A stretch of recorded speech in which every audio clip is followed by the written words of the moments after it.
ನಮಸ್ಕಾರ. ನೀವೇನಾದರೂ ಕಡಿಮೆ ನೀರು ಕುಡಿತಿದ್ದೀರಾ? ಆ ಕಡಿಮೆ ನೀರು ಕುಡಿಯೋದ್ರಿಂದ ನಿಮ್ಮ ಬಾಡಿಯಲ್ಲಿ ಏನೇನು ಚೇಂಜಸ್ ಆಗುತ್ತೆ ಅಂತ ನಿಮಗೆ ಗೊತ್ತಾ? ಬನ್ನಿ ತಿಳಿಸ್ಕೊಡ್ತೇನೆ. ಡಾಕ್ಟ್ರೇ, ತಲೆ ಸುತ್ತಿದೆ, ತಲೆ ನೋವಿದೆ, ಎದೆ ಜಾಸ್ತಿ ಉಡ್ಕೊತಿದೆ, ನನಗೆ ಬಾಯಲ್ಲೆಲ್ಲ ಹುಣ್ಣಾಗ್ಬಿಟ್ಟಿವೆ, ಮತ್ತು ನನ್ನ ತೂಕ ಜಾಸ್ತಿ ಆಗ್ತಿದೆ, ಬೊಜ್ಜು ಜಾಸ್ತಿ ಆಗ್ತಿದೆ, ನನಗೆ ಜೀರ್ಣಕ್ರಿಯೆ ಕರೆಕ್ಟ್ ಇಲ್ಲ, ಮೋಷನ್ ಗಟ್ಟಿ ಆಗ್ತಿದೆ, ಮತ್ತು ಇನ್ನಿತರ ಸಮಸ್ಯೆಗಳು ಕಾಡ್ತಿವೆ ಡಾಕ್ಟ್ರೇ. ಇದು ಯಾವುದಕ್ಕಂತ ಹೇಳ್ತೀರಾ ಅಂತ ಕೇಳಿದ್ರೆ, ಬನ್ನಿ ಈ ವಿಡಿಯೋದಲ್ಲಿ ಇವೆಲ್ಲ ಎದಕ್ಕಾಗುತ್ತೆ ಅಂತ ನಿಮಗೆ ಕಂಪ್ಲೀಟ್ ಡೀಟೇಲ್ಸ್ ಎಲ್ಲ ಹೇಳ್ಕೊಡ್ತೀನಿ. ಆ ಕಡಿಮೆ ನೀರು ಕುಡಿಯೋದ್ರಿಂದ ನಿಮ್ಮ ಬಾಡಿಯಲ್ಲಿ ಏನೇನು ಚೇಂಜಸ್ ಆಗುತ್ತೆ ಅಂತ ನಿಮಗೆ ಗೊತ್ತಾ? ಬನ್ನಿ ತಿಳಿಸ್ಕೊಡ್ತೇನೆ. ಸೊ ನೀವೇನಾದರೂ ಕಡಿಮೆ ನೀರು ಕುಡಿದ್ರೆ ನಿಮ್ಮ ಯೂರಿನ್ ರಿಸಸ್ ಏನಾಗುತ್ತೆ, ಅದು ಯೆಲ್ಲೋ ಕಲರ್ ಇರುತ್ತೆ, ಹಳದಿ ಬಣ್ಣದಲ್ಲಿರುತ್ತೆ. ಮತ್ತು ಕ್ವಾಂಟಿಟಿ ನೀವು ಡೈಲಿ ಯೂರಿನ್ ಎಷ್ಟು ಹೋಗ್ತಿದ್ದೀರಾ ಅದಕ್ಕಿಂತ ಕಡಿಮೆ ಬರುತ್ತಿರುತ್ತೆ.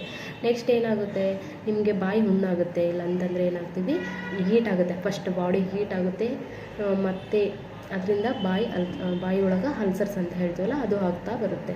ಸೊ ಈ ಹೀಟನ್ನು ನೀವು ಕಡಿಮೆ ಮಾಡ್ಕೋಬೇಕಂದ್ರೆ ನೀರು ಚೆನ್ನಾಗಿ ಕುಡಿಲೇಬೇಕಾಗುತ್ತೆ. ನೀವು ಇಷ್ಟೆಲ್ಲ ಏನಾಗುತ್ತಂದರೆ ನಿಮ್ಮ ಸ್ಕಿನ್ನು ಡ್ರೈ ಸ್ಕಿನ್ ಆಗುತ್ತೆ, ಅಂದರೆ ಚರ್ಮ ಒಣಗಿಬಿಡುತ್ತೆ ನೀವು ನೀರು ಕಡಿಮೆ ಕುಡಿದ್ರೆ. ನೆಕ್ಸ್ಟ್ ಏನಾಗುತ್ತೆ, ನಿಮ್ಮ ಹೃದಯ ಬಡಿತ ಅಂತ ಏನು ಹೇಳ್ತೀವಲ್ಲ, ಅದು ಹಾರ್ಟ್ ಬೀಟು ಜಾಸ್ತಿ ಆಗ್ತಾ ಬರುತ್ತೆ. ನೆಕ್ಸ್ಟ್ ಏನಂತಂದರೆ ನಿಮಗೆ ಯಾವುದ್ರ ಕಡೆ ಗಮನ ಕೊಡೋಕ್ಕಾಗಲ್ಲ. ನೀರು ಕಡಿಮೆ ಕುಡಿದಿದ್ರಂದರೆ ನಿಮ್ಮದು ಕಾನ್ಸಂಟ್ರೇಷನ್, ಗಮನ ಒಂದೇ ಕಡೆ ಇರಲ್ಲ.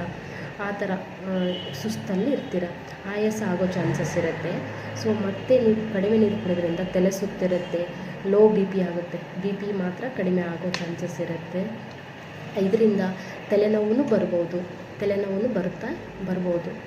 ನೆಕ್ಸ್ಟ್ ಏನಾಗುತ್ತಂದರೆ, ನೀವು ಕಡಿಮೆ ನೀರು ಕುಡಿಯೋದ್ರಿಂದ ನಿಮಗೆ ಕಾನ್ಸ್ಟಿಪೇಷನ್ ಆಗುತ್ತೆ, ಅಂತಂದರೆ ಮೋಷನ್ನು ಗಟ್ಟಿ ಆಗ್ತದೆ, ಕರೆಕ್ಟಾಗಿ ಮೋಷನ್ ಬರೋದಿಲ್ಲ. ಸೊ ಪ್ರತಿಯೊಬ್ಬರು ನೀರು ಕರೆಕ್ಟಾಗಿ ಕುಡಿಲೇಬೇಕು. ಮಿನಿಮಮ್ ಅಂದರೂ 2 ಲೀಟರ್ಸ್ ಕುಡೀರಿ. ಮಿನಿಮಮ್ ಇವತ್ತು ಕುಡ್ದೇ ಇಲ್ಲಪ್ಪ ಅಂದರೂ 2 ಲೀಟರ್ಸು, ಮ್ಯಾಕ್ಸಿಮಮ್ 4 ಲೀಟರ್ಸ್ ಅಂತ ಹೇಳ್ತೀವಿ. ಸೊ ಇಷ್ಟು ನೀರು ಕುಡಿತಾ ಬಂದರೆ ನಿಮಗೆ ಒಳ್ಳೆಯದು. ಇಲ್ಲ ನಾವು ಸಿಟ್ಟಿಂಗ್ ಜಾಬ್ ಮಾಡ್ತಿದ್ದೀವಿ, ನಮಗೆ ಮತ್ತೆ ಏನಂದರೆ ಪಬ್ಲಿಕ್ ಟಾಯ್ಲೆಟಿಗೆಲ್ಲ ಹೋಗೋಕ್ಕಾಗಲ್ಲ ಅಂತೇಳಿ ನಾವು ಕಡಿಮೆ ನೀರು ಕುಡಿತಿದ್ದೀವಿ ಅಂತಂದರೆ ಅದರಿಂದ ಬಹಳ ಎಫೆಕ್ಟ್ಸ್ ಇದೆ ಬಾಡಿಗೆ. ಸೊ ನೀರು ನೀವು ಕುಡಿಲೇಬೇಕು. ನಿಮ್ಮ ಬಾಡಿಗೆ ಎಷ್ಟು ನೀಡೆಡ್ ಇದೆ ನೀರು ಕುಡಿಲೇಬೇಕಾಗುತ್ತೆ. ನೀವು ಆಲ್ಟರ್ನೇಟಿವ್ ಹುಡ್ಕೋಬೇಡಿ. ಎಷ್ಟು ಸಾಧ್ಯವೋ ಅಷ್ಟು ಚೆನ್ನಾಗಿ ನೀರು ಕುಡಿದು ಅದರಿಂದ ನಿಮ್ಮ ಆರೋಗ್ಯವನ್ನು ಕಾಪಾಡಿಕೊಳ್ಳಿ. 90% ನೀವು ನೀರು ಕುಡಿಯೋದ್ರಿಂದ ನಿಮ್ಮ ಚರ್ಮದ ಸಮಸ್ಯೆಗಳು ಮತ್ತು ಹೊಟ್ಟೆದು ಏನೇನು ಸಮಸ್ಯೆ ಇರುತ್ತಲ್ಲ ಆ ಸಮಸ್ಯೆಗಳನ್ನೆಲ್ಲ ನೀವು ಕ್ಲಿಯರ್ ಮಾಡ್ಕೋಬೋದು. ಅಂದರೆ ವಿತೌಟ್ ಡಾಕ್ಟರ್ ಯಾವುದು ಸಲಹೆ ಇಲ್ಲದೇ ನೀವು ಚರ್ಮದ ರೋಗ ಮತ್ತು ಹೊಟ್ಟೆದು ಏನೇನು ಪ್ರಾಬ್ಲಮ್ ಇದೆ ಅವೆಲ್ಲ ಬರಲಾರ್ದಂಗೆ ನೋಡ್ಕೋಬೇಕಂತಂದರೆ ನೀರು ಚೆನ್ನಾಗಿ ಕುಡಿಲೇಬೇಕು. ಸೊ ಎಷ್ಟೋ ಜನಕ್ಕೆ ನೀವು ನೀರು ಕಡಿಮೆ ಕುಡಿಯೋದ್ರಿಂದನೇ ಕಿಡ್ನಿ ಸ್ಟೋನ್ಸ್ ಎಲ್ಲ ಆಗ್ತಿರುತ್ತೆ, ನೀವು ನೋಡ್ತಿರ್ಬೋದು. ಸೊ ಎಲ್ಲರಿಗೂ ರಿಕ್ವೆಸ್ಟ್ ಮಾಡೋದೇನೆಂದರೆ ಚೆನ್ನಾಗಿ ನೀರು ಕುಡೀರಿ. ಆಹಾರ ಎಷ್ಟು ಇಂಪಾರ್ಟೆಂಟು, ನೀರು ಅಷ್ಟೇ ಇಂಪಾರ್ಟೆಂಟ್ ನಮ್ಮ ಬಾಡಿಗೆ. ಸೊ ಪ್ರತಿಯೊಂದು ನಮ್ಮ ಬಾಡಿಯಲ್ಲಿ ರಕ್ತ ಆಗಿರ್ಬೋದು, ಪ್ರತಿಯೊಂದು ಬಾಡಿಗೂ ಎಲ್ಲದಕ್ಕೂ ನೀರು ಬೇಕೇ ಬೇಕು. ಸೊ ಎಲ್ಲರೂ ನೀರು ಕುಡೀರಿ, ಆರಾಮಿರಿ, ಚೆನ್ನಾಗಿರಿ.